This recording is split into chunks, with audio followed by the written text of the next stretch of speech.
আমারটা না, ওই যে দেখেন আপনারা শুধু একটা জিনিস দেখেন, এখানে আমরা বক্তব্য দিয়ে কিন্তু চলে যাচ্ছিলাম, গাড়ি বের হয়ে যাচ্ছিল এখান থেকে। এরপরে আমাদের গাড়ির উপরে কিভাবে রড দিয়ে, দেশীয় অস্ত্র নিয়ে ছাত্রদল, যুবদল, বিএনপির যারা সন্ত্রাসী তারা কিভাবে আক্রমণ করছে। আমাদের মিডিয়ার গাড়িকে নাসিরউদ্দিন পাটোয়ারির গাড়ি ভেঙে চুরে শেষ করে দিছে, ভিতরে পায় নাই। পরে আমি যে গাড়িতে ছিলাম, নাসির ভাই যে গাড়িতে ছিল, ওই গাড়িতে তারা রড নিয়ে গাড়ির উপরে উঠে পর্যন্ত গ্লাসে মারছে, 2 গাড়ি বের হয়ে গেছে। এই ব্যবসায় কোনো লস, এই ব্যবসায় কোনো লস নাই। আল্লাহ বলতেছেন, ওই আল্লাহ বলতেছেন, বন্ধু আপনি তো কষ্ট পান কাফেরদের কারণে, মুনাফিকদের কারণে, কিন্তু আমি একটু সাহস দেই, দেন তো দেখি। ওয়ালান তারদা আনকাল ইয়াহুদু ওয়ালান নাসারা হাত্তা তাত্তাবিআ মিল্লাতাহুম। আপনি যত ভালো কিছুই করেন, আপনি তো আমার কথাই বলেন, হ্যাঁ হ্যাঁ আমি তো আপনার ব্যাপারেই বলছি, আমা ইয়ানতিকু আনিল হাওয়া ইন হুয়া ইল্লা ওয়াহয়ুন ইউহা। আপনি আমার প্রত্যাদেশ ছাড়া কিছুই বলেন না, হ্যাঁ তাই তো। তারপরেও তারা, আমি বলে দিচ্ছি, আর একটু শোনান, আর একটু শোনাই। আমি 21 পারার 19 পৃষ্ঠায় আর একটু জানাইলাম, ওয়াসাদাকাল্লাহু ওয়া রাসূলুহু। শুধু আমি একা সত্য বলি না, আমার বন্ধুও সত্য হয়। আর একটু বলেন আল্লাহ, আর একটু বলি। মুনাফিকরা সূরা সারতে বলতেছেন, কালাতিল আরাবু আমান্না, 26 পারা 16 পৃষ্ঠা, যে এরা ইমানদার। আমি বলতেছি কুল্লাম তো, বান্দরেরা একটাও ইমানদার না। এরকম সূরত আসেনি, এ কথা বলে না, আসেনি। দেখুন নবী সাল্লাল্লাহু আলাইহি ওয়াসাল্লাম তিরমিজিতে একটু ভেঙে কথা বলি, যেহেতু আমার মুর্শিদ কেবলার মাঠ, আলহামদুলিল্লাহ বলে। হ্যাঁ, যেহেতু আমার আদরের চন্দ্র আলোচনা করেন সারা বাংলাদেশে ঘুরে, আমাদের এখন আস্তে আস্তে বয়স ভাটির দিকে। আমার প্রথম সন্তান হুজুর কেবলার বড় ভাগ্নি যদি প্রথম বছরে আল্লাহ দিতেন, তাইলে আমার নাতি নাতনিরা নানা 1400 বার করতো, কথা হয় না। কিন্তু আমার তো সেটা হয়নি। 12 বছর পরে আল্লাহ আপনাদের ভাগ্নি দিয়েছেন, এরপরে ভাগ্না দিয়েছেন, এরপরে আরেকটা ভাগ্নি আল্লাহ দিয়েছেন, আলহামদুলিল্লাহ। তা ভাইরা আমার, আল্লাহ রাব্বুল আলামিনের দোস্ত বললেন, আর একটু বলেন। তা বলতেছি, কালাতিল আরাবু আমান্না। একদল মুনাফিক, মদিনা শরীফে, এটা শানে নজুল আসছে, মদিনা শরীফে নবীজির কদম মোবারকে, মকবুলের পীর সাহেবের কাছে না, ওলিউল্লাহ আশিকির কাছে না, স্বয়ং রহমাতুল আলামিনের কাছে আমরা ইমানদার গো। আল্লাহ নো নো নো নো নো কুল্লাম তুমিনু, আর একটা ইমানদার না, সবগুলা বাটপার। এরকম বাটপার আসেনি, আসেনি সুরতে, কিন্তু ভিতরে বাটপারি।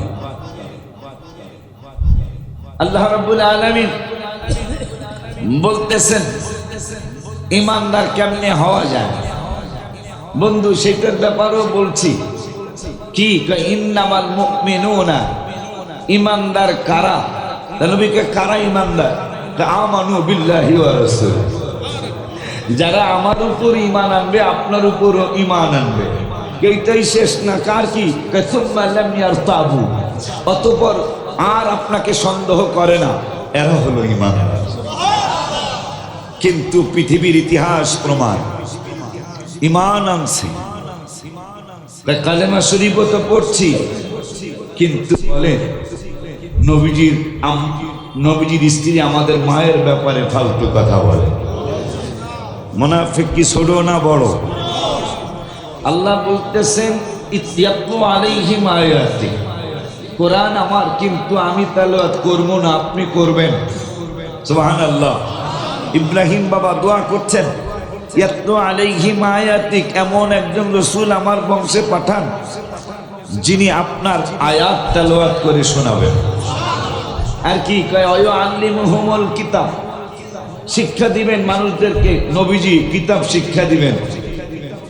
অথচ মুনাফিকরা নবী নাকি লেখাপড়া জানতেন না, নাউজুবিল্লাহ জোরে কয় না। তারা তাফসীর করে, ওয়াজাদাকা দাল্লান ফাহাদা। এটা আমার বলতে সাহস হচ্ছে না, কেমনে বলি এই কথা? হ্যাঁ, নবীজির ব্যাপারে তাদের তাফসির না, তাদের মন গড়া শয়তানি। তারা বলতেছেন নবী আপনাকে গুমরাহির মধ্যে পেয়েছি, এরপরে আমি হেদায়াত দিয়েছি, নাউজুবিল্লাহ। অথচ আল্লাহ 28 পারার 11 পৃষ্ঠায় বলছেন হুয়াল্লাযী আরসালা রাসূলাহু বিল হুদা ওয়া দীনিল হক। আপনাকে আমি সত্য সহ হেদায়াত দিয়েই, আসার আগে বলতেছেন হেদায়াত দিয়েই, হেদায়াত সহ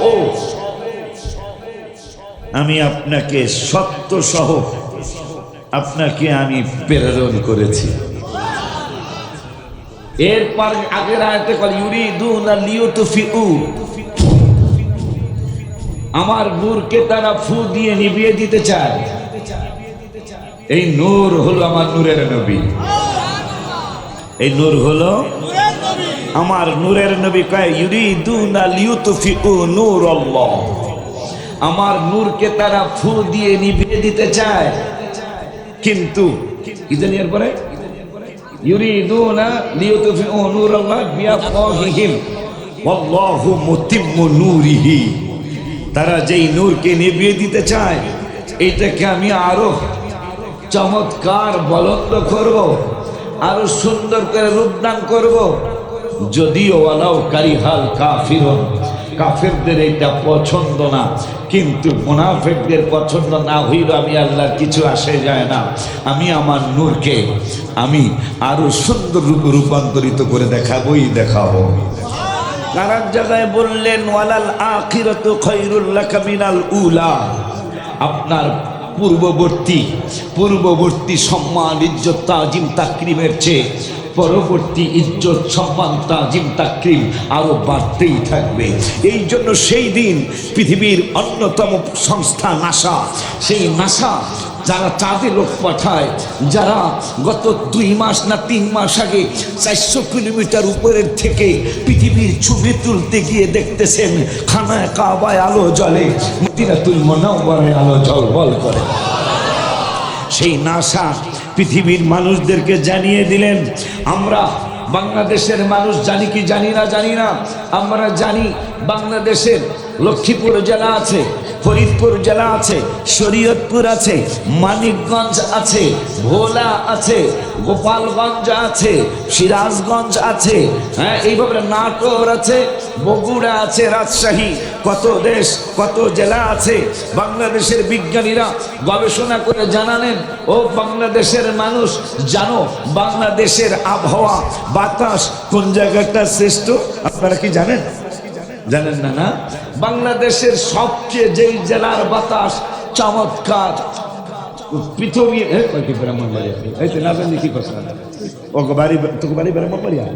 আচ্ছা, কোন জেলার বাতাস সবচেয়ে মনোরম এবং চমৎকার শরীরের জন্য? তো বাংলাদেশের বিজ্ঞানীরা বলতেছেন ওই জায়গাটা সবচেয়ে সুন্দর বাতাস, যেখানে একটু আগে দাদা গজল গেয়েছেন, ডুবাও কিংবা আমার কি জানি বললো কি পার করো ডুবাই আমারও, ভুইল না ডুবাই আমারও ভুইল না। ওনার নাতি শাহ মখদুম রুকুশ রহমতুল্লাহি আলাই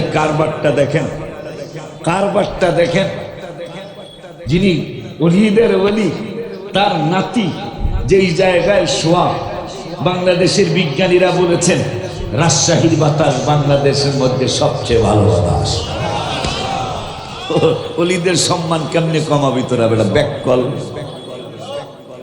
এখন নাসা যারা চাঁদে লোক পাঠায়, এরা বললো আমরা সারা পৃথিবী, America, London, Switzerland, Japan, German, Italy, France, Pakistan, Afghanistan, Uzbekistan, Turkestan সহ আমরা সারা বিশ্বের বাতাস গবেষণা করেছি। এখন গবেষণা করে কি পেয়েছেন? নাসা কি পেয়েছেন? আমরা মুসলমান হই বা না হই, ইমান আনি বা না আনি, আমরা তোমাদেরকে গবেষণার রেজাল্ট জানিয়ে দিলাম। কি জানাচ্ছেন আপনি? জানাইলাম পৃথিবীর মধ্যে শ্রেষ্ঠ বাতাস হলো মুসলমানদের নূরের নবী, হায়াতুন নবী, জিন্দা নবী, সমস্ত জাহানের নবী, যার ব্যাপারে তাফসিরে মারিফুল কোরআন হারামাইন শরীফাইনের টাকা দিয়া যেইটাকে ছাপানো হয়েছে, পুরান মসজিদগুলায় মাগনা দেওয়া আছে, ওইটার মধ্যে লেখা, ওইটার মধ্যে সৌদি আরবের সরকার ফাহাদ ছিল, বাদশা ফাহাদ লেখাইছেন, লিখে দাও সারা বিশ্বের সমস্ত মাখলুকাতের জ্ঞান একসাথ করলে যা হবে, নূরের নবীর জ্ঞান একাই সবার চেয়ে বেশি। সুবহানাল্লাহ, সুবহানাল্লাহ।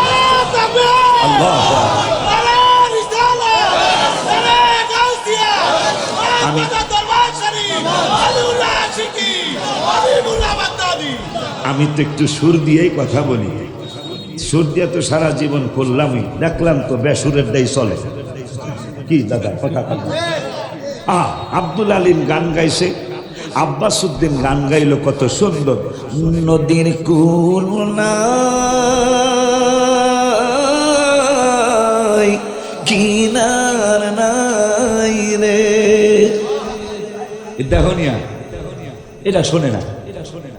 আব্দুল আলীম কইল, দুয়ারে আইসাছে পালকি নাইরি কাও তোলো রে তোলো, মুখে আল্লাহ রাসূল সবে, এটা শোনে না।